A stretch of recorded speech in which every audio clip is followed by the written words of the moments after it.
पाठ 14 चप्पल टूट गई, जिसे डॉक्टर मोहम्मद अरशद खान ने लिखा है। इसमें कंजूस लोग अपने धन को न तो खर्च करते हैं न ही दान देते हैं। उनका धन अंत में व्यर्थ ही जाता है। कहानी का नायक भी कंजूस है। यहाँ भी चप्पलों ने कहानी के नायक का, या यूँ कहिए कि नायक ने चप्पलों का क्या हाल कर दिया, आइए जानें।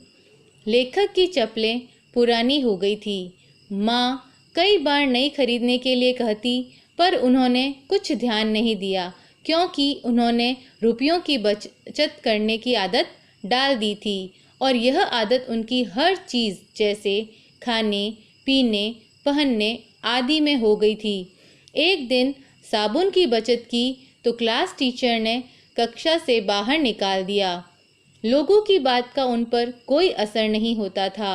उन्होंने महापुरुषों व उनकी बचत संबंधी आदतों को जाना, समझा तथा पढ़ा। उनकी कल्पना में खोकर वह स्वयं को महापुरुष समझने लगे। उन पर लोगों की बातों का कोई असर नहीं होता था तथा वे अपने आप में मग्न हो घूमने के कारण लोग उन्हें आगरा भेजने की सलाह देने लगे। इधर माँ की झुंझलाहट चप्पलों को लेकर, तब लेखक ने माँ को समझाने की बहुत कोशिश की, लेकिन माँ अधिक गुस्सा हो गई।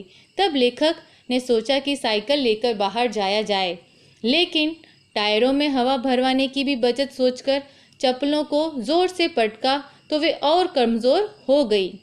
लेखक ने चप्पल न टूटे इसलिए वे बाएं पैर पर ज़्यादा जोर देने के कारण लड़ाते हुए चले।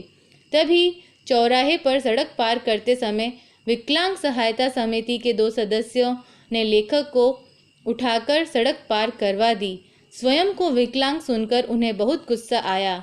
उन्होंने अपनी सच्चाई बताई तो विकलांग सहायता समिति के सदस्यों को भी गुस्सा आया। लेखक की हरकत पर सभी हंसने लगे। चप्पल टूट न जाए इसलिए वे चप्पलों की मरम्मत करवाने की सोचता है, लेकिन जो सस्ते में ठीक करता था वह कुछ दूर बैठता था।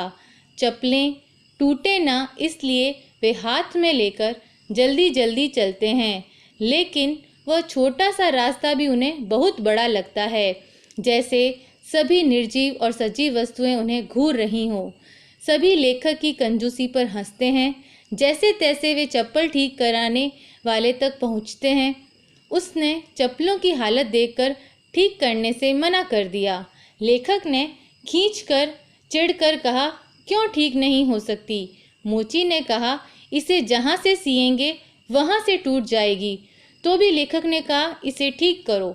तब मोची ने कहा, 25 रुपये लगेंगे। लेखक ने सोचा, 25 रुपये में तो नई चप्पल आ जाएगी। लेखक ने चप्पलें मोची कर उस पर एहसान समझकर उसे दे दी, लेकिन उसने चप्पलें नाली में प्रवाहित कर दी। तब लेखक को गुस्सा आया। लेखक चप्पलें नाली में चले जाने के कारण नंगे पैर होने के कारण सबसे नज़रें चुराकर जल्दी जल्दी चल रहे थे। गली के कुत्तों को उन पर शक हुआ तो वे उन पर भौंकने लगे और लेखक को पहचानने से इनकार कर दिया। जैसे तैसे घर पर पहुँचे तो घर पर ताला लगा था। तब पास में पान के खोखे वाले ने उनको चिट्ठी दी। चिट्ठी में लिखा था कि पड़ोस की आंटी से घर की चाबी ले लेना, खाना खा लेना व अलमारी में 25 रुपये रखे हैं, नई चप्पलें खरीद लेना। पैसे पाकर लेखक को आनंद आया और उन्होंने सोचा कि चप्पलें खरीदने के मामले में बचत करना अच्छा नहीं है। धन्यवाद।